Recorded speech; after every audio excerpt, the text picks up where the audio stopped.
Want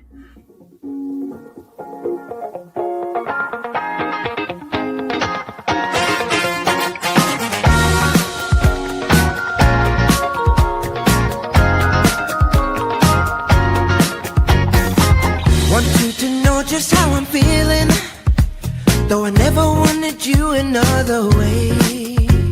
But baby, it's been on my mind, and you know my face can't hide it.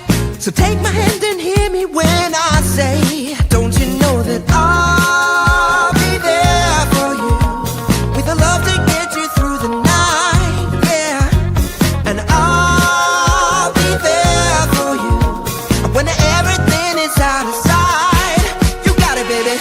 One more time, you got to get it right and walk it while it's right for you. And honey, if you're diving, I'ma get you by, but come on, baby, dive. Ladies and gentlemen, Whoa, stop. What are you doing? what do you mean? This isn't your show. This is my show right now. It's absolutely true. Do you want to? I'm on the left side. Yeah, I've got pole position right now, Jack. you do have pole position right now. Welcome back to Adam Makes Beer, Industry Pro Podcast, number 85, right? And your Industry Pro podcasts are the ones where you take the time, you get to know a brewing professional, kind of get in their head, ask them a bunch of uncomfortable questions. That's basically how it goes, right? That's what I try to lean into. Yeah. Uh-huh. Yeah. No, but I do need you to understand something right now. Yeah. I'm the captain now, right? That I think that works for me. That works for me. All right. So I think though I wouldn't be doing this job properly if we didn't give a quick note before we kind of got rolling and explain what the heck is even going on. The recommendation here, of course, is that make sure that you check out AdamMakesBeer.com. This is the home base for all of the killer content that Adam creates to help brewers grow, including educational resources, consulting work, advertising, marketing assistance, and other projects focused on brewing process and quality. There isn't anyone putting out the educational content in this space like Adam. Make sure to go to AdamMakesBeer.com. How'd I do? Very good. Very good. I feel like you pitched it more confidently than I do. Mm-hmm. Yeah. I'm not gonna do the you gotta pay the bills now. You gotta please the Blickman folks. It's true. I think that their agreement isn't with me. They couldn't pay for me. They're not going to afford me. So I'm going to let you do the Blickman read. Absolutely. And also remember to make sure to join me January 26th through 28th at the OCBA, the Ohio Craft Brewers Association conference that is coming up at the end of this month in beautiful Dayton, Ohio. I've been looking at the weather and we can expect some blustery winter weather. You wouldn't want it any other way, folks. I'm going to be there. I'm going to be talking. I'm going to be attending. I'm going to be high-fiving. I'm going to be good timing. And speaking of good timing and high-fiving, let's give a shout out to my friends at Blickman Engineering. Starting a brewery is a big step. Blickman Engineering is here to help. Since 2006, they've equipped hundreds of nano breweries for success. Their new 3.5 barrel Pro Surface electric brewing system cuts maintenance and saves at least 30 minutes per brew with powerful under kettle heating. From 1 to 15 barrel brew houses to keg washers and grain mills, Blickman has what you need. Ready to go pro? Contact Filler Tom at Pro Series at BlickmanEngineering.com. Blickman Engineering is a proud sponsor of this channel and loves to help brewers at every stage of their journey. They love to help brewers. They do, man. It's kind of their whole thing, and it's kind of your whole thing too, right? It is kind of my thing. Yeah. So let's get into a little bit. So as the creator, let's go back. So you, Adam Mills, you're a professional educator, a brewer, content creator, over 15 years now, right, of experience in the industry. On the industry side, yeah, and then the first 10 years of my career, I was teaching. Oh, Yeah. I know.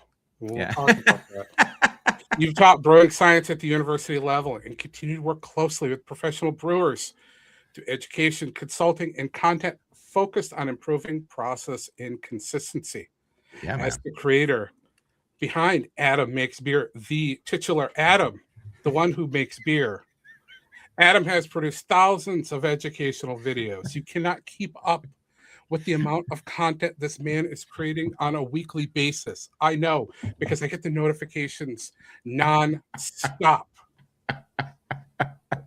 And thousands of educational videos that help brewers around the world better understand their craft, improve their skills, and build sustainable careers in the industry. And sustainability is so important right now in the fledgling year of 2026. It's true, man. And I think this is the first time that the word titular has been thrown out on the podcast. And I'm always up. I'm always up for expanding words we can use correctly. Mm-hmm. Yeah, I'm around. I'm a big fan. We're not there yet. So, as a frequent guest speaker at professional brewing conferences, as we just heard, he covers topics ranging from recipe design, operations, career development. In addition to his educational work, Adam consults breweries planning on operations, helping teams refine standards, operating procedures to achieve better consistency and efficiency. The words consistency and efficiency are kind of that goes along with everything that you're doing, and I think that that's probably what keeps bringing the boys back to the yard, as they say. He also brings a background in digital storytelling to help breweries create effective social media content that connects with drinkers and strengthens the brand. Adam, what's it like connecting with drinkers? It's pretty easy. Super easy. If you go to a conference, the funny thing is with as outrageously extroverted as I am, when I go to conferences, it can feel awkward. But when you get to the part of the night where, everybody's had a couple of beverages, it's easy. You know what I mean? Everybody's up to chat. The guy that was looking nervously at the ground an hour and a half before, he's dialed in now. You know what I mean? It's got to be nice to be in an industry where basically it's a primary product that's built in is a social lubricant and makes things, well, actually, it could go either way. It can make things a lot easier or a lot more difficult, depending on where in the process you're engaging with your peers. Absolutely. So from amateur kit home brewer to large scale professional brewer in an industry that I know almost absolutely next to nothing, which makes me uniquely unqualified, right, to be interviewing you right now for your own podcast. Who do I think I am, right? So, but while I know not much about brewing or beer, I know a lot about you. Probably more than you'd want me to. There's a lot of trust you'd put in me, to take the left side of the screen, even for a little while. So who am I? So we're lifelong friends. I've known you since we grew up together. We grew up together. 7, 8 years old. It's been a long time. So like 40 years at this point. It's definitely over 40 years now. I think I pitched this idea to you under the guise of like, oh, hey, he wants to help me out. He wants to do something nice. No. I had two main kind of objectives here. Stuck the landing fairly easily. Didn't really have to try that hard. Number one, I needed to complete the hat trick of the Adam Makes cinematic universe. It's true. It's true. So breaching this final frontier to make the flagship cast, as it were. And and to get a little bit closer and trying to get into that Adam Makes Beer Fantasy Football League, which sounds like you're not getting a lot of competition in. So I'm going to be working on that over the next, 8-9 months until we're Hey, so listen, locked in.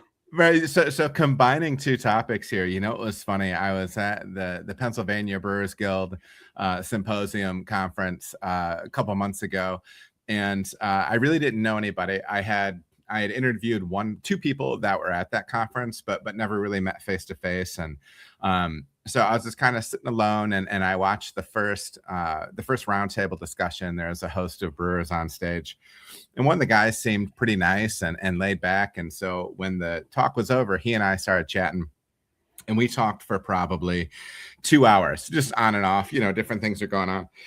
And then I mentioned, I said, well, I do content stuff online. And he goes, oh, I know. He said, I follow you. And I said, oh, okay, cool. And I said, well, sometimes it's hard, like on Instagram, because you don't really know people or know who's following you. And he goes, well, you're following me back. And I'm like, oh, okay, well, okay, cool. And he goes, I'm actually in the fantasy football league with you. We played each other last week. So the internet space is a weird thing. And there really is that one of the funny things that I found out over the years is like, you can like legit, one of the benefits of me doing the Industry Pro podcast and having other people on is you actually do build out like a network with people, and I ended up that was Malik. And then I ended up having Malik on after that on the podcast. So it is kind of an interesting way of kind of building out that network for yourself a little bit. Yeah, that was a good interview too. And then the second time you meet him, you're going to have to go through all that all over again, right? Because you're going to kind of memento that whole like social situation, Yeah, I'm Adam with the blank expression. He's like, no, well, I know, dude. Dude, you know what I say when I'm in public now? But like when I'm at like events, I always say, nice to see you.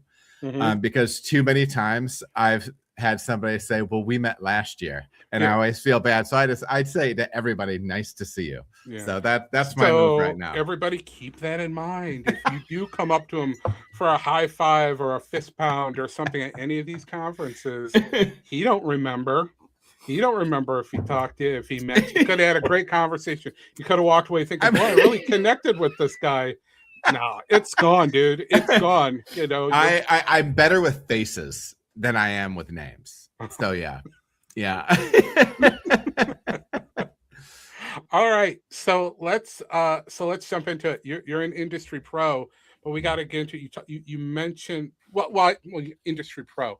So that logically, my first question, an unconventional question, did you have concerns as you were making a leap from amateur to professional that you were going, that you were no longer able to qualify for the Olympics because you were, no longer an amateur status?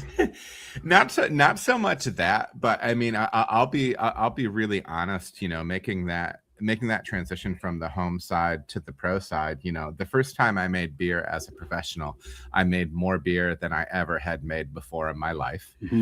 Because I went from making 5 gallons at home to making 15 barrels or like 465 gallons of beer at once. And that was an intimidating thing. You know what I mean? And I think going from home brewer to pro side, you definitely deal with, and I think on some level, I think you pretty much consistently deal with some level of imposter syndrome. I know I came up with when I first started getting into it, when I got hired into the first brewery that I worked at, I needed some, because I was just home brewing at the time. I had no pro side experience, and they decided to build their multi-million-dollar project on my inexperience back. I have some questions about that. Go for it. So hold that thought, because I know you've probably talked about your background more, with on this channel over the years, but I think it's worth kind of taking a trip dipping into the lore a little bit more. Sure. So let's actually start with your Michelle Pfeiffer period, right? You know, like, and I'm not talking about when you had Dangerous. like, I'm not talking about when you had the latex bodysuit as Catman.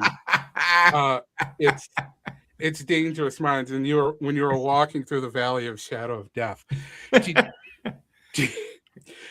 You did that like pretty much right out of school, right out of college. Yeah. That wasn't a good idea, right? I had a very similar job right out of college. Yeah, I mean, it's a double-edged sword. I mean, I can see how it benefited me, but it was a really challenging job. You know, I worked with a lot of really good people. So the only 10 years that I taught on the high school level, I taught at-risk kids, so kids that were expelled or court-ordered out of their original program, and then placed in what they were calling at the time alternative schools. And ours was not, so they were also kind of doing like the computer-led instruction at that time, and ours wasn't that. It was still like a traditional classroom. So it wasn't just like me watching kids working independently on a computer. It was still traditional education, and I did that in Big Rapids, Michigan for a while, and then in a little bit more of a city setting in the Grand Rapids area. And that was you know, for me, and I don't know how you felt coming out of school going into the workplace, but I felt like I just understood so little of what I was supposed to be doing. I had no idea. You mentioned imposter syndrome. I mean, imposter syndrome was like the first like 15 years of my career, like out of college. And I think that I was explaining to my daughter and son recently that, yeah, you just fake it, man. You just fake it until you're doing it, and then you're not faking it anymore. Yeah. So I think the term is a little bit overused, but absolutely had no business being kind of at least making decisions at that level, you know, for the people. But it's really interesting. I remember when you started getting into brewing, you had a blog. Was it a blog that was called Those Who Can't Teach Brew? Yeah. Was that just a blog? Yeah, so that was just the blog at that point. And so that was when I was on sabbatical because I took a year sabbatical.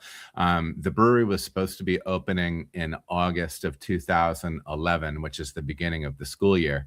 So I took a year sabbatical where I could try it out, you know what I mean, for a while and see if I wanted to go back to teaching. And as with all these projects on the brewery side, when you have big construction things, when you have alcohol laws and licensure, this stuff all gets kicked down the road and takes a lot of extra time. So I had to tell them I was not returning. I had hit my point because the place didn't open until 2012. So I actually had to tell them I was not returning to teaching even before the brewery opened. But how did you... I remember there was a time where you were traveling back and forth. You were doing a training over on the east side of the state. Yeah, I was going to Ann Arbor, yeah. When did you get into home brewing? What was it that kind of like kicked off that whole like passion for you? Because I mean, before then, that really wasn't... we develop interests as we grow up and, you know, kind of get in our families and all that stuff. But I don't remember that key point where it's like, oh, I'm going to try home brewing and dang, there's so much, this hits, you know. What was that like? Yeah, and you know, it's one of the things that's fun about doing this kind of flip the tables thing, where you interview me, is that you do know me so well, and you do know that I am a competitive person, and ultimately it was the opportunity for competition that ended up really fueling it. So we used to have right when Peg and I were newly married, we used to throw an Oktoberfest party. Well, we threw an Oktoberfest party. And at the end of that party one time, and it was just really like loose guidelines, bring something German related as far as food or beer or whatever. And I wasn't like really a big beer guy or anything. And one of my buddies suggested what would be cool is for next year's Oktoberfest, I should make the beer for it. So they had a great homebrew store in Grand Rapids called Siciliano's. It's still there. It's under different management, but and so I went in there and I got my first homebrew kit.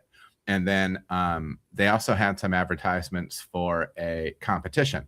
So you could submit your homebrewed beer to their competition and they would judge it. And this one wasn't where you were competing against other people. You were just, whatever score your beer got would put you in a medal range, right? So if say you got an A, you would get a gold. If you got a B, you get a silver, you know. And I got a bronze medal for one of the beers that I made. And that really opened up my eyes. One, you could judge it and like you could learn about it. And then two, you could also compete. And I am a competitive person. But one of the things that I found was when I started getting into it, it was also when podcasts were really starting to pop off around 2004, 2005. And there was this killer podcast out of California, still going, called the Brewing Network. And they had super high level information with the people they're interviewing. And I always had a decent commute for work. And so I started listening to this podcast and I was just hooked. Since then, I've like enjoyed cooking and everything like that too. I like all that stuff, but I really do think it was the competitive side of it that really kind of hooked me. And also flavor creation was fun. And then it gave me this kind of opportunity to really dive in. So I taught history. And so I always loved the historical background between regional beer styles. So there was kind of some things that connected for me a little bit. But that's what really got me headlong going into it. Did you find that during this time you enjoyed the procedural elements of it, or were there artistic elements of it that you felt like scratched the itch for you? Yeah, no, for me, it was really all procedural, if I can pronounce the word correctly. For me, it was always the process, because that was what I was learning on the Brewing Network podcast, that I didn't have to have like the fanciest equipment, like on the hot side, like on the brew day itself. But if I could be really clean and sanitary, if I could control my yeast going into the fermenter as far as how much yeast, how viable it was, and if I could control the temperature inside that fermenter, I could make really good beer. And so I loved having a guideline around what I was doing to success. Right. Yeah. If I do X, Y, and Z, I know I can get something good on the other side. And one of the reasons that I say it wasn't like necessarily like the artistic side or like the flavor creation side at first was I was really leaning I almost exclusively brewed recipes out of a book called Brewing Classic Styles, which was new at the time. One of the guys linked to the Brewing Network, two guys linked to the Brewing Network, John Palmer and Jamil Zainasheff, published this book through the Brewers Association. And Jamil was this super mega winner on the homebrew side of things. And he published all of his award-winning recipes for every beer style. That was part of the guideline at that time. So because I wanted to compete, I just made those beers. And now I did kind of backward engineer that to be able to say, okay, so I can make all these different styles and I can understand the flavor profile behind them. The crazy thing is if you make those beers right now, for a lot of them, there's some styles that have evolved a little bit, but if you take like the classic historical styles and you just take his recipe like verbatim and scale it up or even keep it on the small scale, you're going to be, and you make a clean beer, you're going to be like 80 to 90% of the way there of having a really baller version of that beer. So it was after I had brewed a whole ton of these recipes that I started to actually understand the flavor creation side of it. Like I got to the point to like, when I read that book, it wasn't so much about reading recipes. I started reading it a little bit more like a story.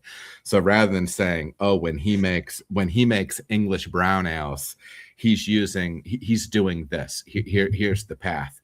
I started kind of looking across that and seeing what was in common when he was brewing beers from Germany, beers from England. And you can start to kind of put it together in your brain a little bit. So that was kind of my process with it.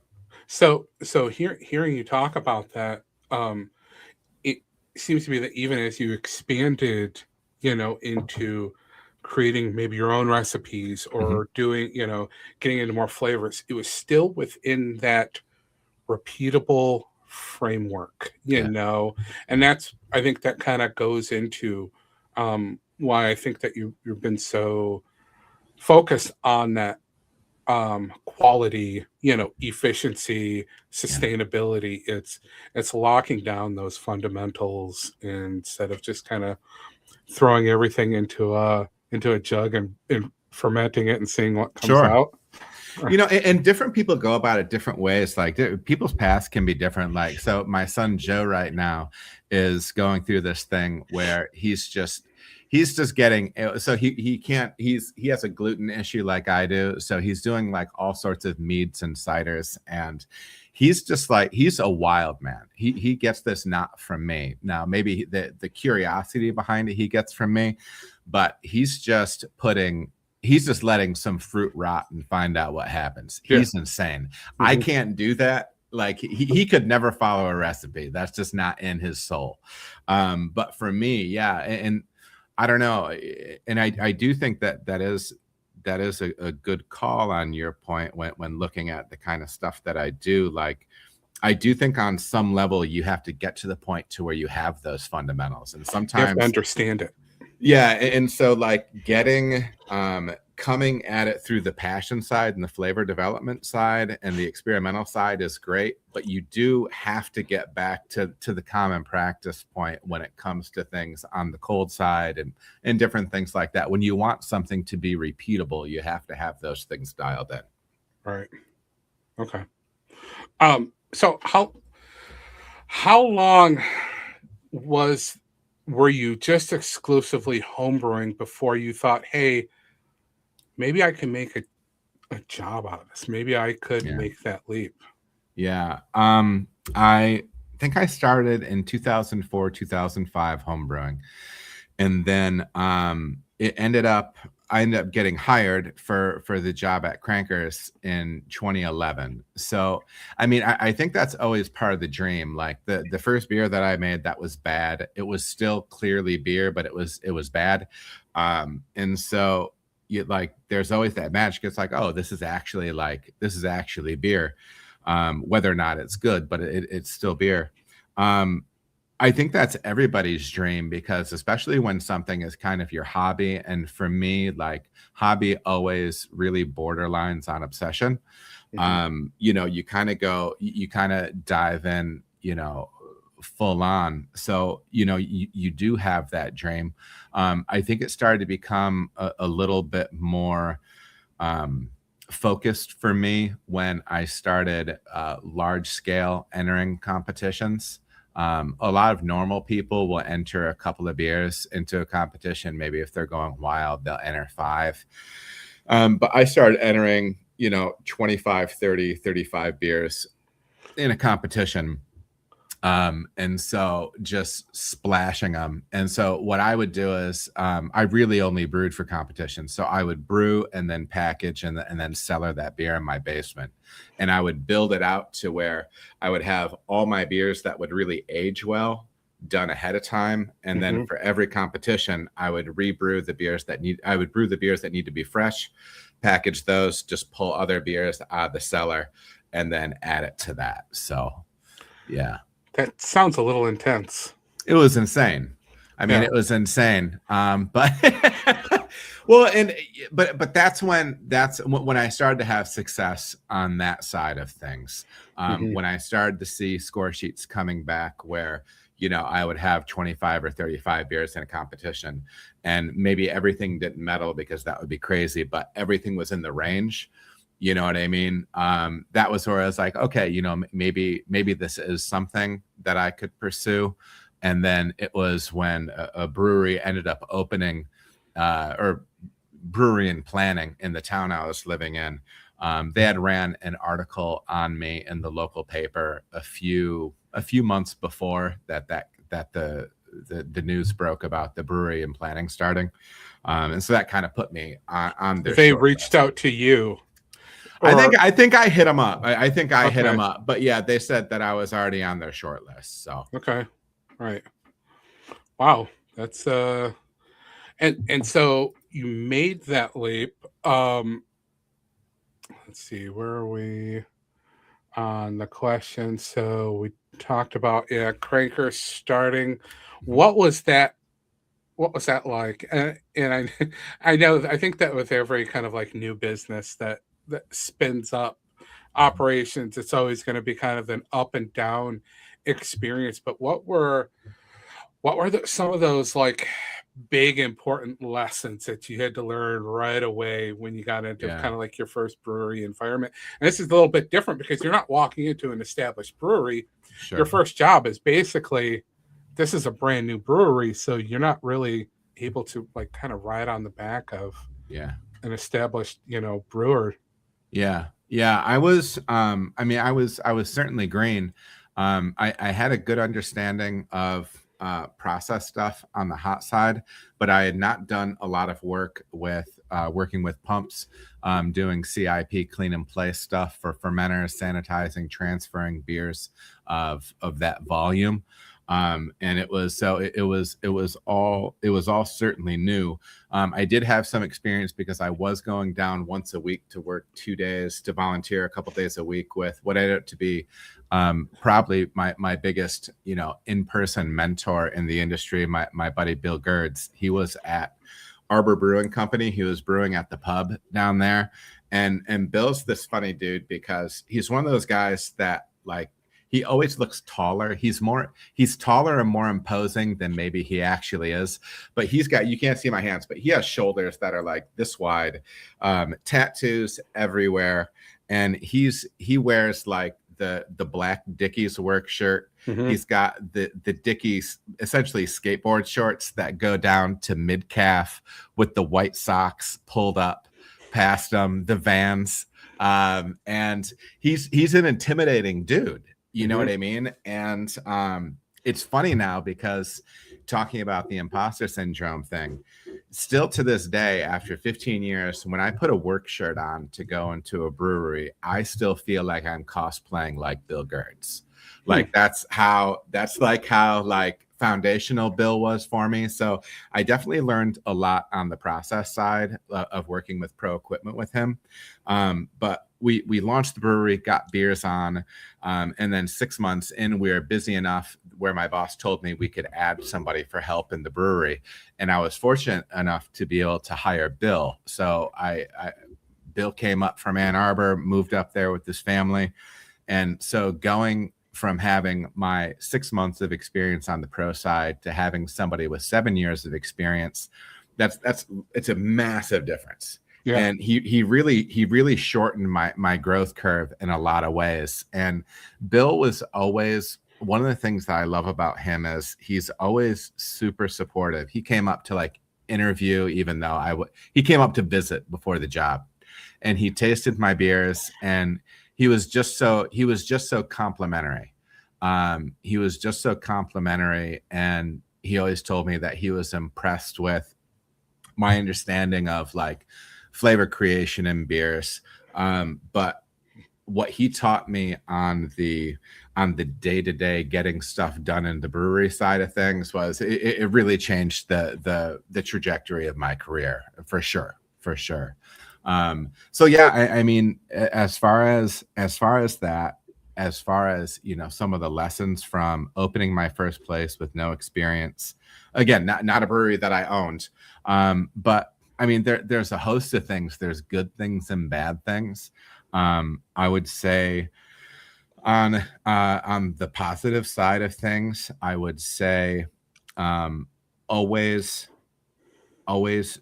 be trying to get better, stay researching, learning new things, and testing out new ideas.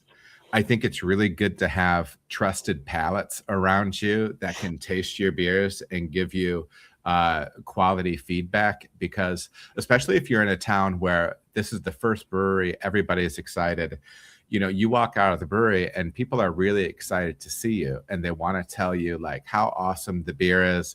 The beer might be like a 6 out of 10, but they love it because it's their local place, it's their local brewery now, they know you, they think that's cool, and they think you're nice, so they really want to gas you up, and it's just all out of kindness.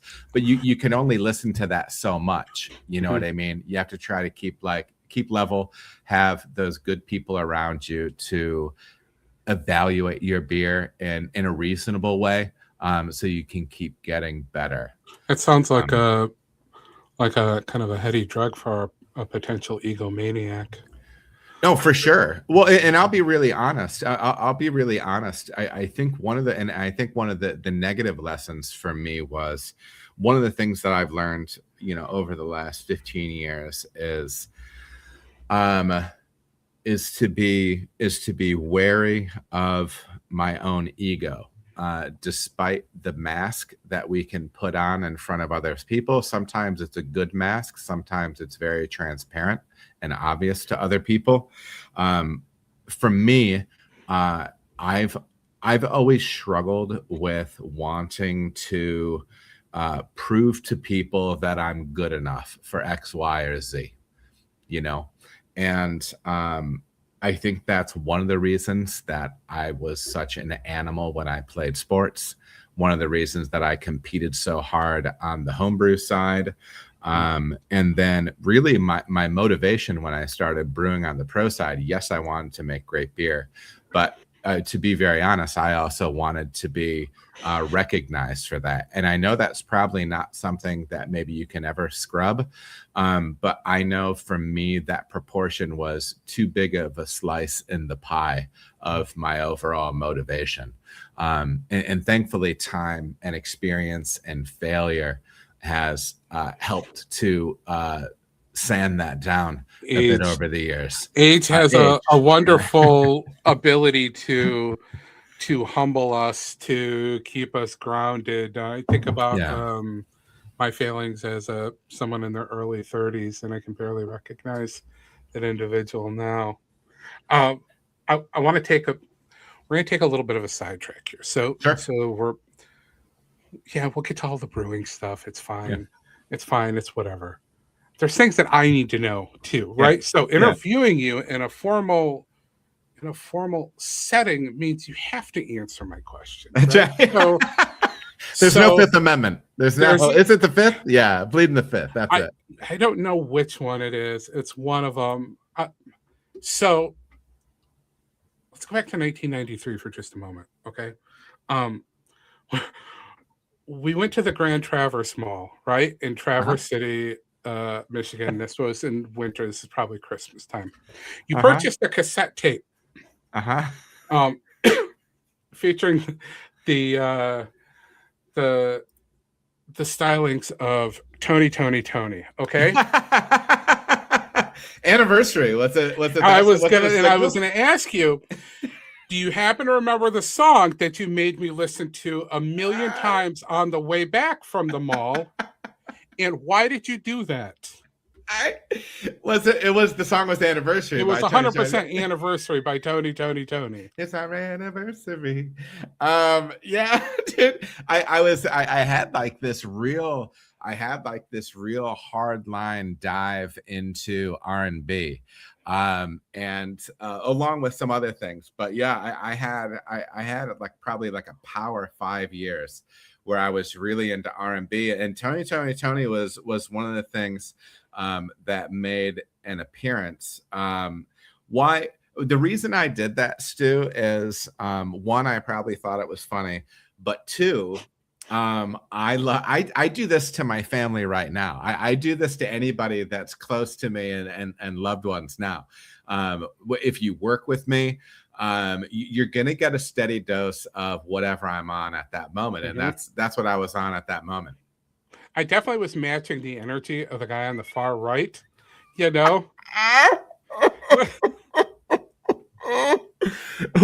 energy do I have? Energy? Tony, definitely the smug one in the middle. That Tony. Yeah, I can see that. Well, he's got a vest on. I mean, come on. Yeah, it's like a mid 2000s Facebook quiz. Which Tony am I? From Tony. Your vest, Tony. Your headband, Tony. Your mustache, Tony. That's so funny. All right, we can get back to our regularly scheduled programming. So I did take a look at your LinkedIn profile, which obviously I did. You couldn't handle it for 5 seconds. I did You hit you know? up about that yesterday. Yeah.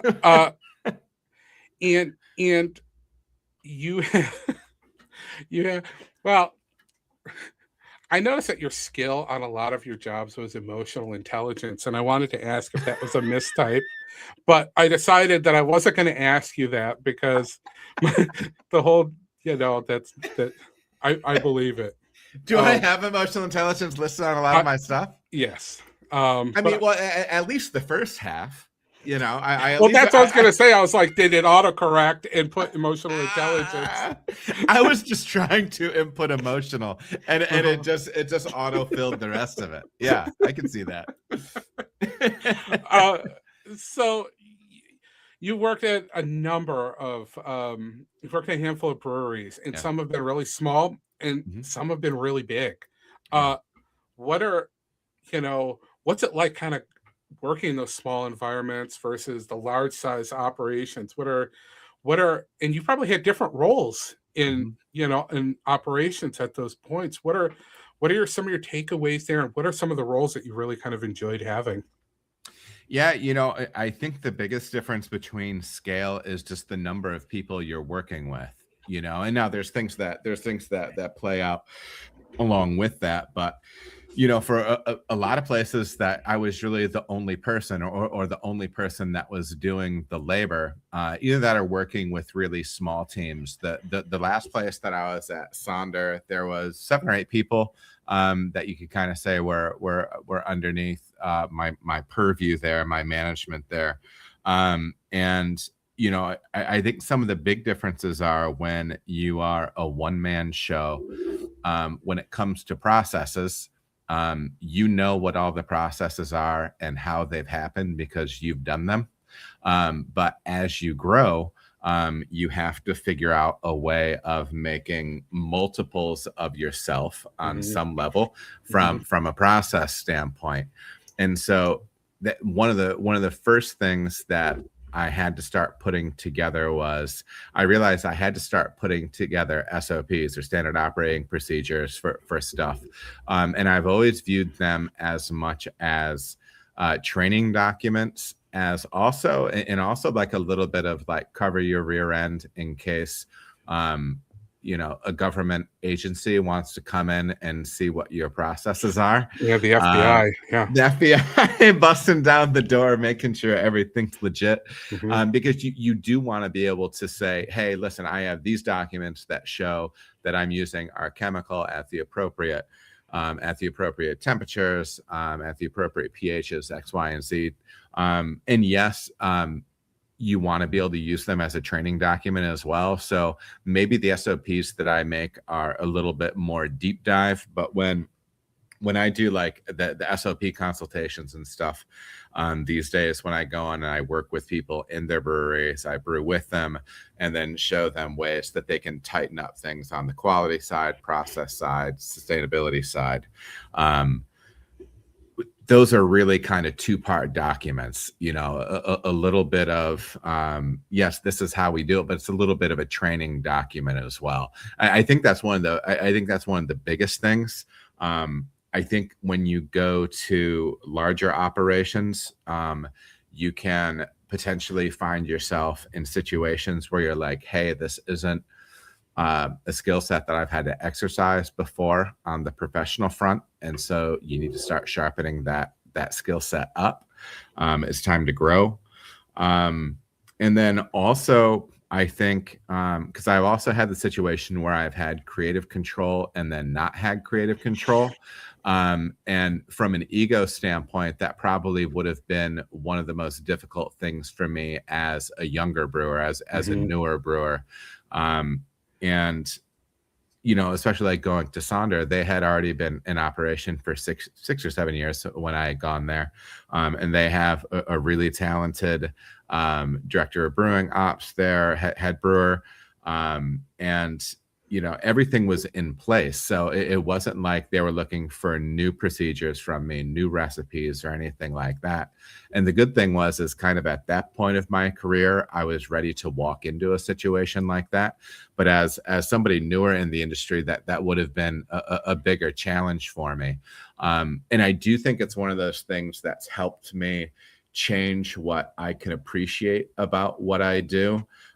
Because when you're not in the driver's seat making creative decisions, sometimes you have to scale that back and just say, I'm going to dial into the brew day that I'm doing.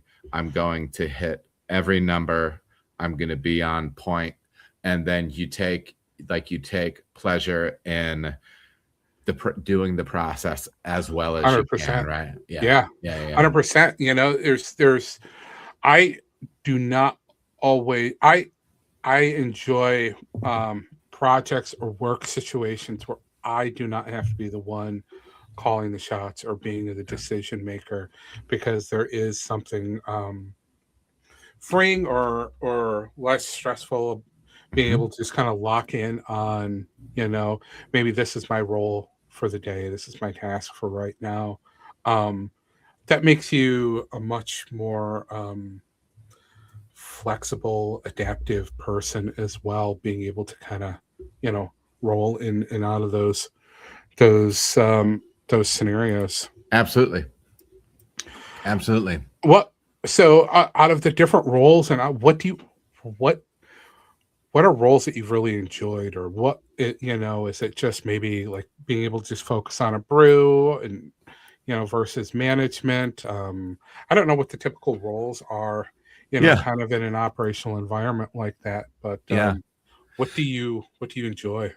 Well, I found, and I feel like where things really started to click for me professionally as a brewer was when I came to the Cincinnati area and I started working at Cartridge, and I started to build the production team out there. And, for me, I was just really blessed. I mean, I feel like I lucked into having a few really incredible people there, but two in particular that I worked with the longest. I worked with a couple of people, Josh and Maggie, and they were in their 20s. Both had like higher end degrees, didn't know exactly what they wanted to be doing on that side, or didn't feel like they wanted to be doing that. And then started working with me in production. And I found that I've always loved the flavor development side of things. When you work on a new concept, sometimes you get like a raw material. Like there's this coconut product that I got my hands on, and coconut can be tricky when you're using it in a beer.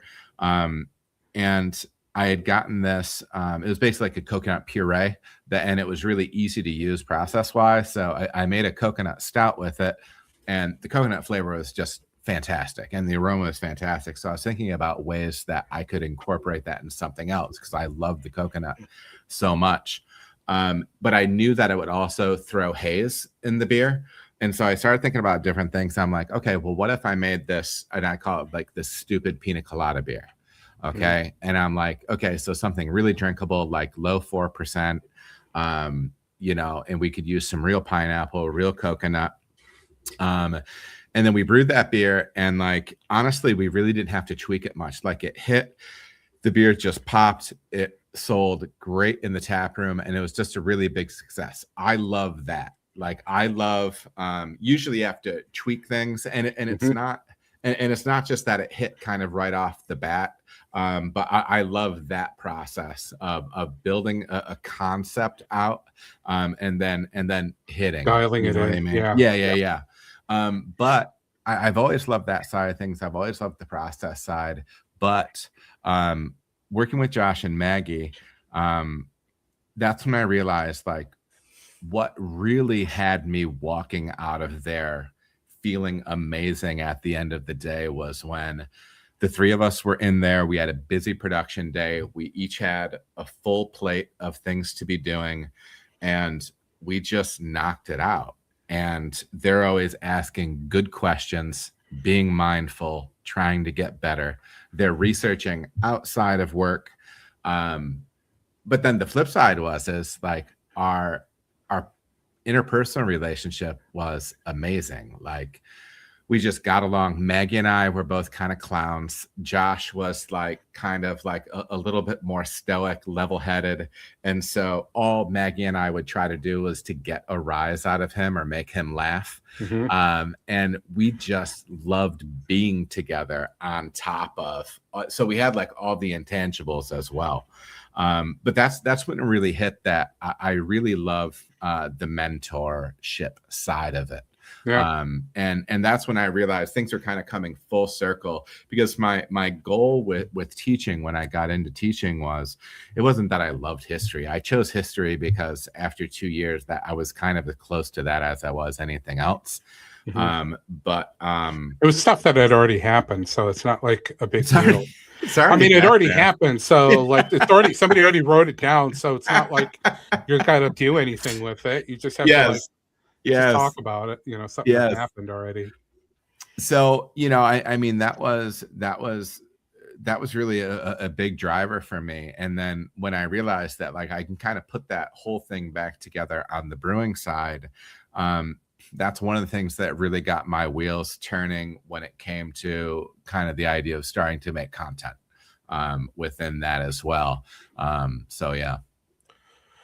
Did you have so in any of these roles, were you always back of the house, or did you have moments where you were able to be kind of like front of the house, interacting with people that were coming in, buying, maybe doing pours for people, that sort of thing? Yeah, I've done a little bit of that. I'm in no way, shape, or form a bartender, but I'm not bad at pouring the occasional beer and, shooting the breeze from behind the bar. I really do enjoy that. I'm no help from a service standpoint.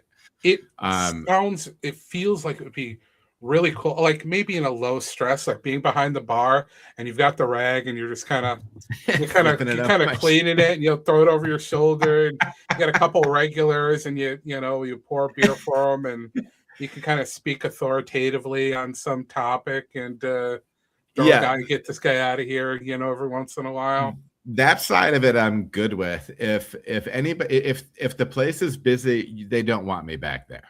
All right. Like the people that are actually working, nobody wants me back there.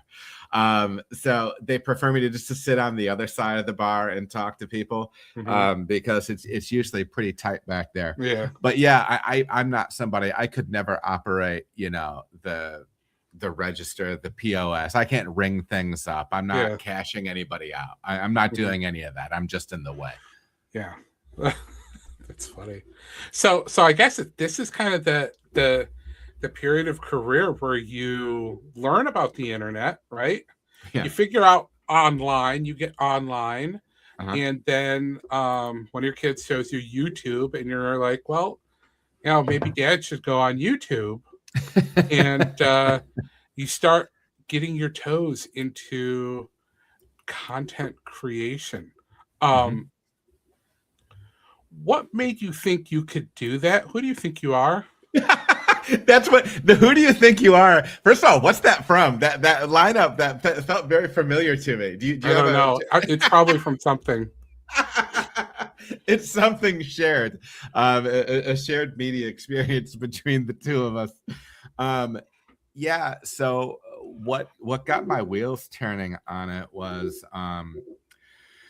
I was just watching shorts on something, short videos, and I listened to a guy talk about he was talking about content creation, and he was saying that if you're not afraid to point your phone at your face and talk about something that you're excited about or passionate about, you should be making content just as almost as even like an online resume, right?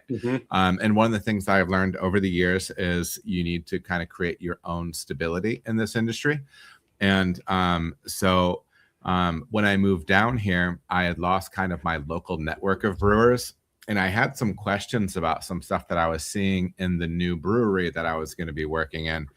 and I didn't have those people to come in and be able to look at it. So I started looking on YouTube, and there was some stuff, but there really is not a lot of, I mean, especially for how expansive YouTube is. Right. There's essentially, there's borderline no content. There's a couple of guys. One guy stopped making stuff years ago.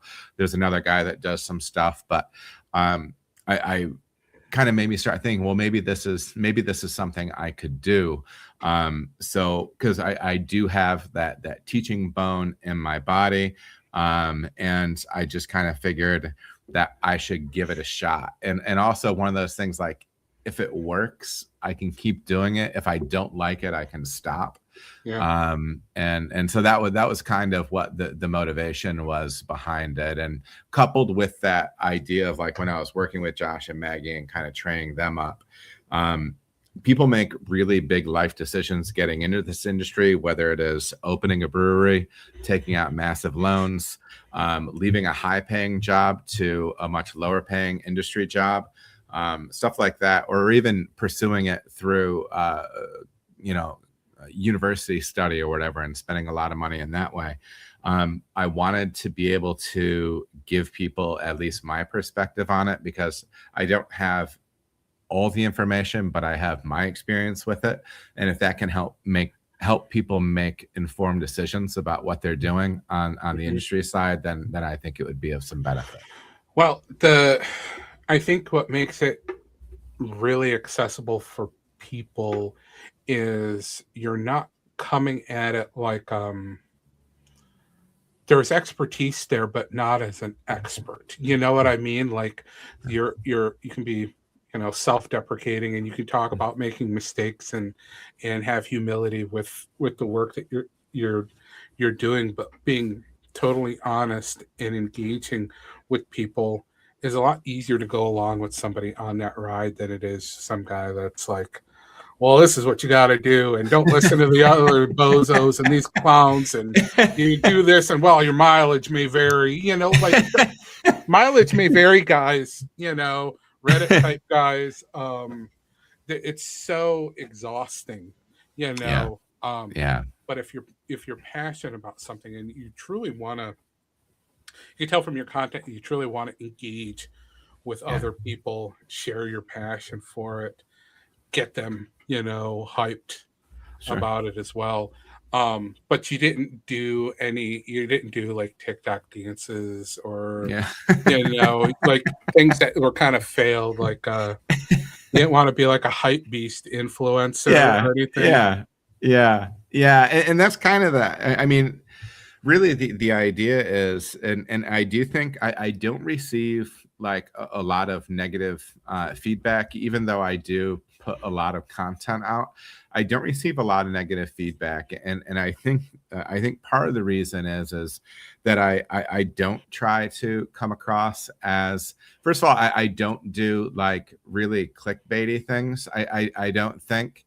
I just try to like share my experience with something, and also like I try to be like grateful that people are watching or asking questions. Like when I do streams and people are like outside of my time zone, that always blows me away. You know what I mean? Like sometimes because I almost always record in the evening. Whenever somebody says good morning in the chat, I'm like, that blows my mind.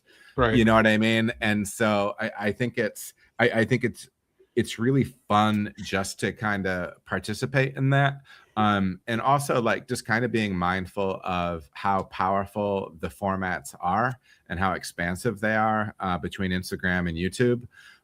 It's really crazy how I heard somebody say recently that we're kind of past the age of social media and it's more interest media at that point. The algorithm is robust enough that where if somebody's interested in what you're doing, they're going to see it. You know, so it's a powerful platform. It's a powerful platform. It's been really cool seeing it kind of growing. Definitely seeing it growing for you, that's exciting. It seems like you have made a lot of great connections and been able to engage with a lot of cool people. The community seems pretty solid. Definitely. A lot of great people in the industry, and that's one of the things that makes it easy. Is there really are. When I think when it's passion driven, and people have that same motivation of wanting to share, it makes it really easy. Yeah. So this next question, I got a lot of emails on this one, actually. You didn't see it, but I had kind of posted up in the Adam Makes Beer community, like, what are the things that you really want to know about Adam, and why is it like this? Why does he do this? Why is he like this? And I think one of the biggest things is why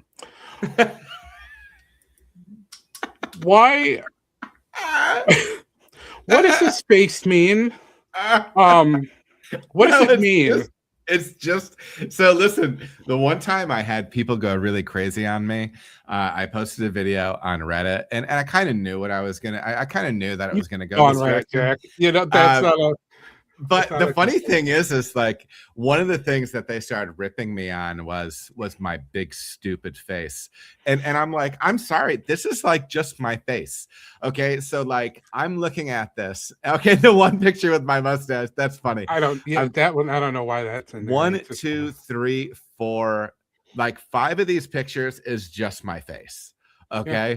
And it's just what it is. I do think my buddy Bill Gerds, actually, that I was talking about earlier, he posts a memory on Facebook from a few years ago when we were at Craft Brewers Conference and we're out having beers or whatever. And I'm laughing. And sometimes you don't realize I am somebody that when I'm in public, when I laugh out loud, I occasionally like startle people nearby. I can't stop that. It's my favorite thing. I do like well it's not something you think about. It just happens. And I do laugh hard. I do smile a lot. And yeah, I mean, some of these are like being silly. Like the main Adam Makes Beer picture that I have there. That's a slight riff on it, but I mean it's pretty close to what the real thing is. The reality is, folks, this face has been around forever. There's nothing new about this face. I've seen this face in various forms with less gray hair and less, for most of my life. You are kind of I want to say recklessly, enthusiastic. Yeah. But it is one of my favorite things is hitting you with something, and it just makes you kind of like come uncorked with a laugh, a really loud, shocking laugh is that's so you've got this picture here in the middle. You're holding a handful of medals there, right? You've got some awards. Oh yeah, that might be. Yeah. I went on Adam Makes Beer, which is kind of like the place to go for all of your .com, the place to go for all of your content and services. You don't really list awards or accomplishments or anything like that on there, do you? No, and the reason I don't is I oftentimes I understand if somebody wants to include that stuff in a resume, but I think in the online space, people find it to be a bit of a fallacy, a little bit of an appeal to authority. Recently I get comments like that sometimes. Sometimes I'll have like a video and I'll make a claim in it. And then somebody will say, I don't know if that's true, and I'm an award-winning brewer. It's like, well, okay. I mean, a lot of brewers win awards. Like, okay, you won an award. It doesn't mean that like this is wrong. So one of the reasons that I don't really talk about that stuff is I never, and it's the same reason that I've never done paid for content where somebody needs to pay for the content, because I want to make the content as approachable as possible. because I think number one, if you're making a video talking about how to do something, you have to be making some claim to knowledge or expertise. Bona fides. Yeah, and I want to limit reasons. I want to limit the number of reasons that somebody might say this guy's an ass and I don't want to click on this video. Now, with that said, I'm still using that face in my thumbnails, which might be the number one driver of people not clicking on a thumbnail. But for me, I feel like I would rather somebody like lower the bar to somebody saying, yeah, I'm willing to give this guy a listen. And so for me, like reading off a resume, I think might make it sound like I'm trying to impress people, when really what I'm trying to do is just share what I do. Right. Like if you see what I do and it doesn't work for you, I have no problem with that. You know what I mean? But I'm a big believer in everybody has something unique that they do, or some viewpoint. And it's one of the reasons why I like going in and brewing in different breweries with people right now, where I do the monthly brew day. You can see different equipment, different layouts, different techniques. And so I can be learning, and I can also be sharing that with the people that are watching the video as well. That's a perfect segue into kind of like this next point here is, so once you got rolling, you got this almost perfect background for all of this. You've got your educational background, you've got your DIY homebrew experience, you got your, starting a brewery, you've got your, job working at all these different, kind of roles and places and different scaled breweries. So you're locked in, you're in your flow state now of like creating content. With where you started the channel and what you're doing now, did you was that just organic, or did you kind of like have this is the type of content I want to create? Or did it just be like, oh, you know what, doing, these brew days might be fun, or how did that kind of like change and evolve for you? Yeah. So originally I thought that I was going to be doing all in brewery content. So just recording my brew days, recording, how I'm transferring beers, packaging beers. And then a buddy of mine who actually edited my initial videos and helped me get things off the ground, Andy, for long-term, for people that are watching the channel for a long time, he edited probably the first 4 or 5 brew days and a lot of short stuff that I cut out of Q&As. He actually asked me, he goes, well, what if you did a live stream Q&A? And I didn't think that I had enough following to do that at the time, but he encouraged me to. So I started doing that.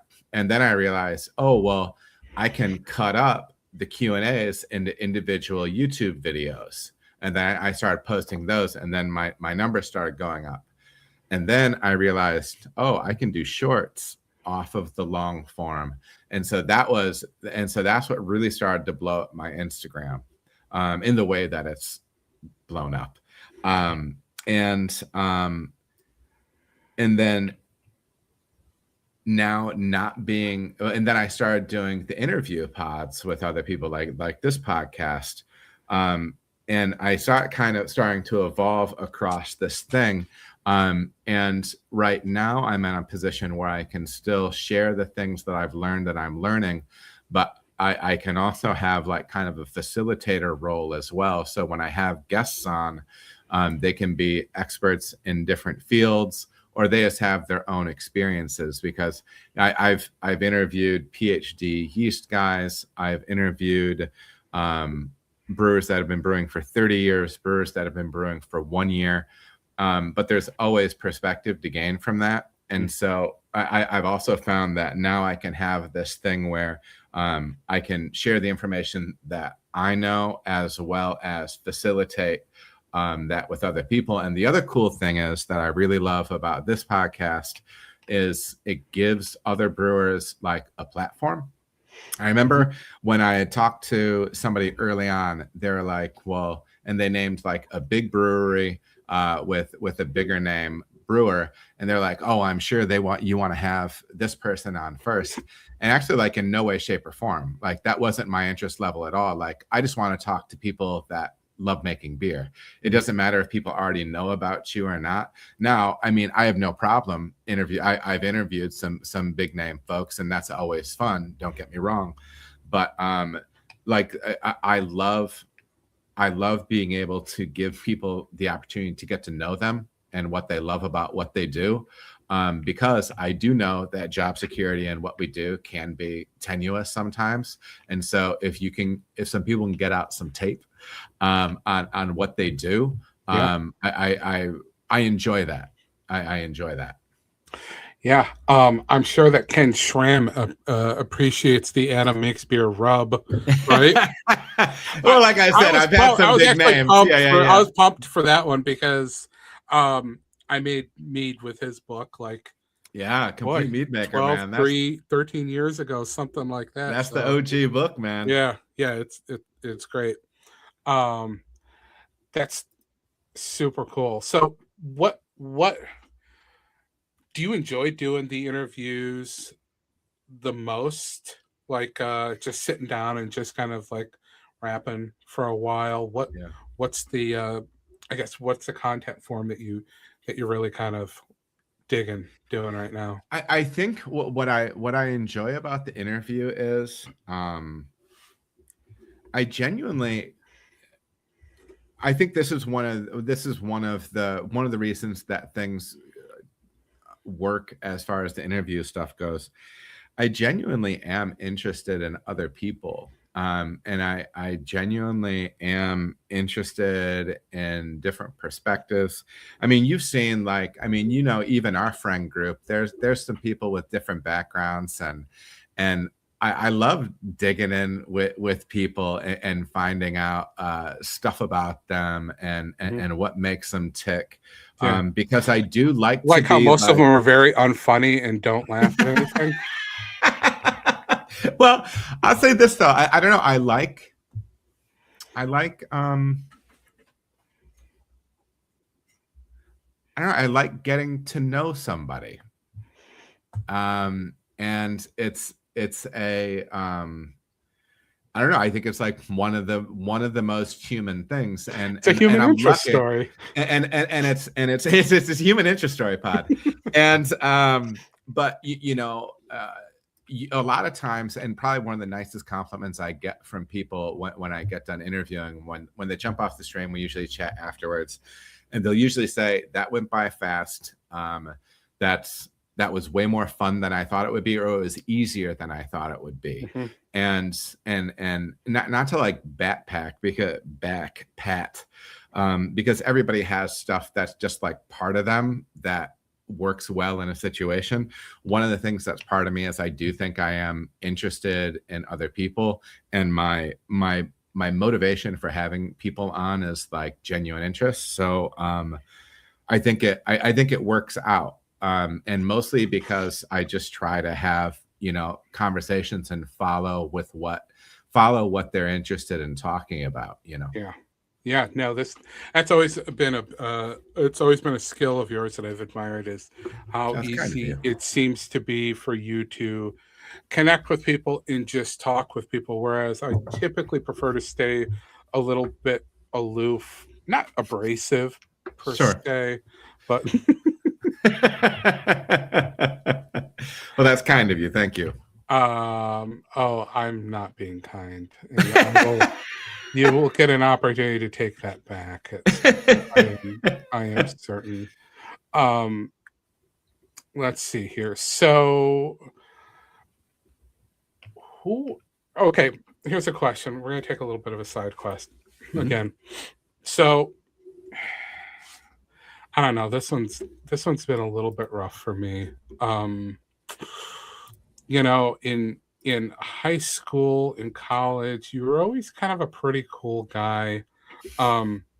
Sports, athletic, hip hop, you know, just kind of what I expect from you. Now, in the past few years, really kind of the past year or so, I've been hearing a concerning number of references to nerd culture that seem to be kind of influencing you more now. Um, Frequently referencing properties like, Firefly and Harry Potter. I want to know. My question is, um, why are you like this, and why are you lame now? What happened? Bro, listen, I was killing my kids one time because we were talking about taking the Harry Potter house test, and it's like dinner time, and all my kids at this point, they're all still living in the house, and they're like, "Oh, I took the test and I got Gryffindor. I took the test, I got Hufflepuff or whatever." And they're like, "Dad, have you taken the test?" I'm like, "Yeah, I took the the sorting hat test." And they're like, "Well, what did you get?" And I actually misspoke, but I said, "Oh, I'm Harry Potter." Yeah. And my oldest Harry son, Potter. the outrage that he looked like this instant, he was so disgusted. And then so that meant that I had to keep rolling with it. He goes, "What do you mean you're Harry Potter?" And so I'm just like, "Hey, listen, man, I mean, it just is what it is." And he goes, "That's not even a thing." He goes, "You take the right test." I said, "Yeah, I took the right test," and I said, "I'm Harry Potter." And then he was so upset by it, I had to continue and tell him that my Patronus is me, except less shiny. And that just kept getting a bigger and bigger thing. So now that's become a bit in our house. And you've helped me cap it off with Hat Don't Lie. Hat Don't Lie. And it's fine. And Hat Don't Lie, you're Harry Potter. Like, the hat was 100% on the button, Your Patronus, it's just you, less shiny. So I don't know what he's so upset about, It's still one of my favorite off the cuff bits to torment my children with. Yeah. Well, you becoming a complete and total nerd was not, what I expected, but I think that in the grand scheme of things, it's probably better than a crippling gambling addiction, I suppose. It could have went that direction. It hasn't. So yeah. With that direction. So I'm going to ask a question to Adam, the YouTuber. So how has kind of like the online content, YouTube, that sort of thing, how has that affected like brewing culture? Are you seeing brewers getting smarter with access to like more educators like yourself? Like, is there kind of like, and I don't know, is there less gatekeeping when it comes to like getting access to the knowledge, like yourself, or is it just more people spending their time sharing like, brewing memes, time wasters like yourself? Sure. So which one of these versions of you is it? Sure. Well, I think like there's some kind of DIY things that I've done when I was brewing at Cartridge that I've seen some people pick up. There's not a lot of folks that are doing like in brewery, like tips and tricks stuff in video format in that space. And so usually when I find that stuff, it's when people will come up to me at conferences, and like 99% of the time, everybody's, super, super nice and super generous and said, "Hey, I've seen your stuff. I like it." Sometimes it's the memes. Sometimes it's a technique thing. But the funny thing is, even with the meme thing, like I've had like the last conference I went to, I was surprised because sometimes I feel silly for doing the meme things. And primarily, one, I like to make people laugh, and I try to like to make jokes. But two, they're good for reach on that platform. So it can give people an introduction to what I'm doing. But I have had people say, sometimes like work sucks, and it's fun to have something that's like a joke that's for us. Because it's niche content, man. There's only so many people that are gonna laugh. Narrowcasting, brother. About a stuck louder. You know what I mean? There's only so many people that are going to enjoy that kind of stuff. So, yeah. I mean, so the biggest feedback from me, aside from follower numbers and views going up is, how kind people are when I go out to festivals, conferences, and I can have those conversations with them face to face. So yeah. I've seen some really nice comments people have left on People your say, content, saying how much, your content has helped them, with their. Well, because I know what it's like to be there, right? And like when I first started like driving to Ann Arbor, which was like 3.5 hours for me at the time, like I wasn't able to get into another place. That's why I was driving that far. And like I would just be indebted forever to Bill for letting me come down there and shadow him while he worked. So I always kind of look at it from the aspect of, I don't know. I've always loved the athletes that maybe they didn't have the most elite skill set, but they always worked really hard. Mm-hmm. So I've always had a heart for the people that were like high effort and were like trying to get better on their own. And so to be able to participate in that is one, humbling, but also very gratifying. You know what I mean? So, yeah. Cause I know those people are out there because I was out there, and there's still people for me in the industry where I'm in that position compared to them. You know? All right. Now my next question is for Adam, the brewer. Yeah. So during this time now, like since you've been kind of creating the content and where you're at in your career, how has this approach has this changed the way that you approach your own like brewing? Like I would imagine getting exposure to all these different guests, people, networking, all of that has probably had some influence on the way that you approach your own, kind of brewing process. Yeah. And that's kind of the selfish benefit of being able to interview different people and to go into other people's spaces and work with them and record is, we always say like, you're just adding something to your tool belt. You know what I mean? And so even if it's like not the exact same process, but it's like a mindset or like an approach to something, that's one of the side shoot benefits for me, is that I can always be learning things from other people. And I am just kind of a naturally curious person, at least when it comes to stuff that I'm interested in. And so, I mean, definitely it's changed what I've done and driven what I've done. I think it's actually like sped that curve up. Because I always looked for information on my own, but now like kind of creating that network for myself a little bit through interviewing different people. It's been a big benefit to me. Absolutely. And getting like unintentional information. What I mean by that is, something will come up in a conversation with some of these pros that you're like, oh, I never even, thought to do that or whatever. I imagine a lot of that happens organically. Sure. Yeah. And exactly. Even just stuff that, because when you're doing it so long and even like working in your own place, you just think everybody's doing it. Oh, like, well, I'm doing this. They probably are too. Yeah. And I think there's a lot of stuff out there that people can benefit from seeing. And so from speaking to the third Adam, the final Adam, we're not calling him the final Adam.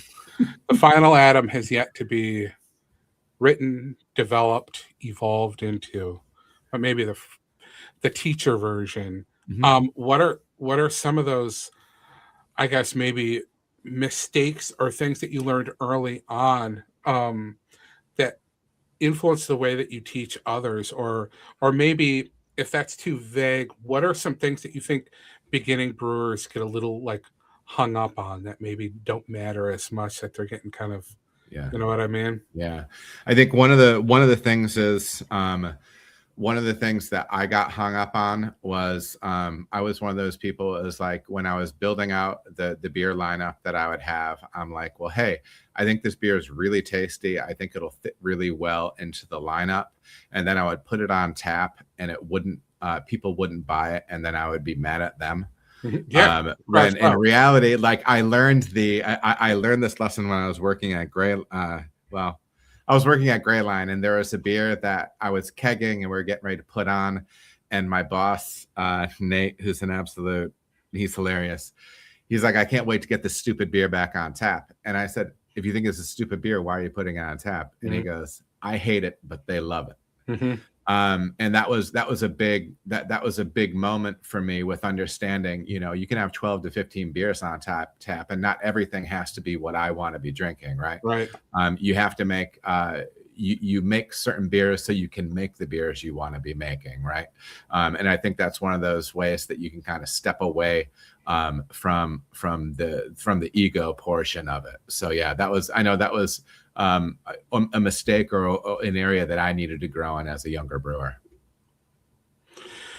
Who would you say is the brewer who has influenced you the most kind of in your journey? Yeah. So I would say, okay, so like in a real hands-on sense, Bill Gerds, working with Bill, it was really foundational for me, as I had mentioned before. But then I'll name a home brewer and a pro brewer. Well, he was home brewer at the time, Jamil Zainasheff, who wrote Brewing Classic Styles. He had another podcast that they called it The Jamil Show, but he just broke down individual beers, talking about them for an hour. And that was really so much the fundamentals, nuts and bolts of what I learned. And then also Vinny Cilurzo from Russian River, probably on the Mount Rushmore of great American brewers. And what I learned from him, not only is just the technical things that he would share and the openness that he would share it with. That's why I don't understand like not sharing things, because it's like if Vinny is sharing and I know he's better than you, why aren't you sharing? But anyways, that can be a separate thing. Yes, but then the flip side is he's also just so generous. Like one time, I did the Brewing Network podcast. I went out there, me and some buddies, we went out there, and Vinny had worked a full day on the bottling line, like a 10-hour shift on the bottling line, and the Brewing Network people, he's friends with them. And so I wanted to meet him. And so he probably did both of us a favor by coming out. He spent like an hour with me. And it wasn't just so he could pound some beers before he had to leave. He poured himself like, you know, a third of a pint of a 5% beer and just patiently sipped on it while I asked him every question that every brewer has ever asked him. And he answered those questions genuinely. Awesome. So yeah, that's kind of the people that form me most as a brewer, I would say. For me, I would say that it's probably Robin Yount. I know that Can I go Paul Molitor? I was going to say, yeah, you can go Paul Molitor.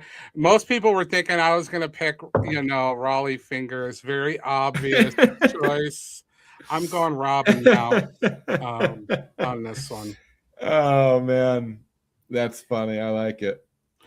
10 years from now, and looking back on the work that you do with Adam Makes Beer, what would you like to say that you've kind of accomplished? Like what do you want to be kind of like your legacy with this project? Yeah, and when I say this, I'm talking about what I think the power of the platforms are, the power that I think YouTube has, the power that I think Instagram has. My goal is I want to, like when you look at people that are brewing in pubs or even bigger breweries, but whatever, I would love to be able to say that I've had a hand in facilitating their education as brewers, like a large majority. That's what I would love.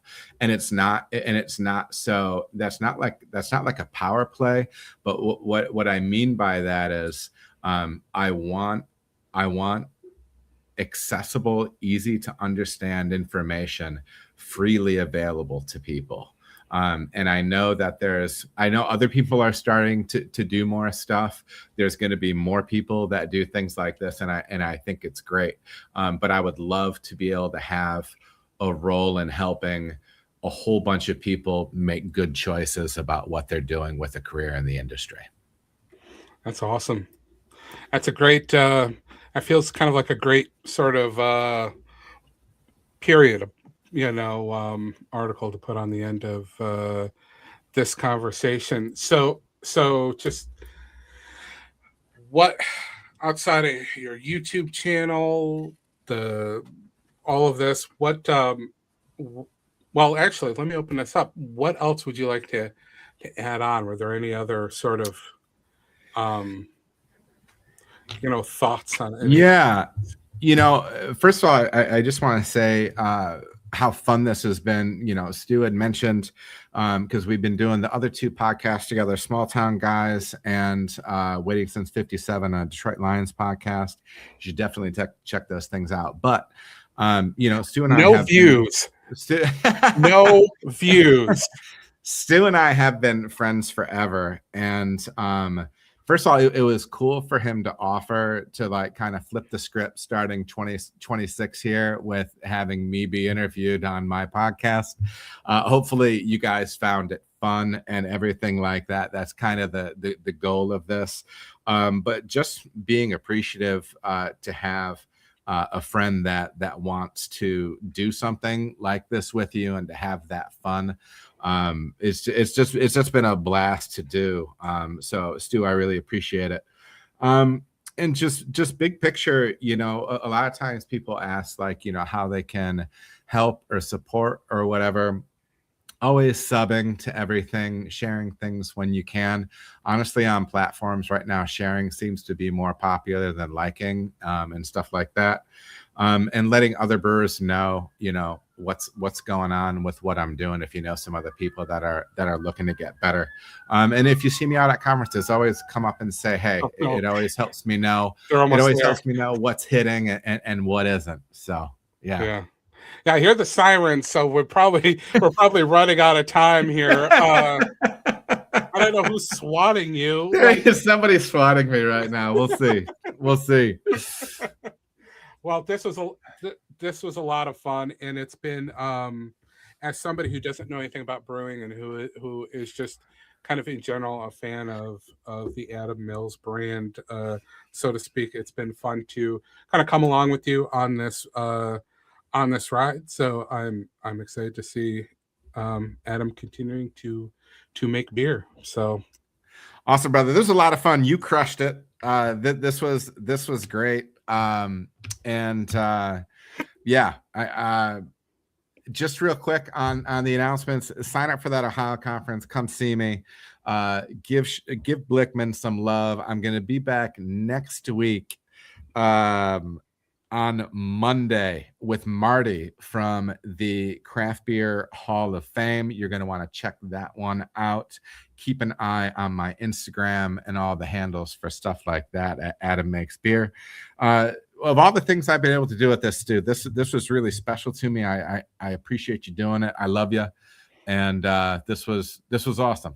This was awesome. Hopefully everybody enjoyed the show someday in the future. We'll see. All right, everybody. We will catch you next time. And Stu, hold on just a second. We'll chat after.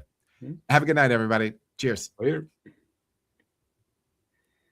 This feeling's deeper than an ocean, with a groove that's beating harder than my heart. So baby, now just hear me out. No, don't fear this emotion, 'cause you can't stop the fire once it starts.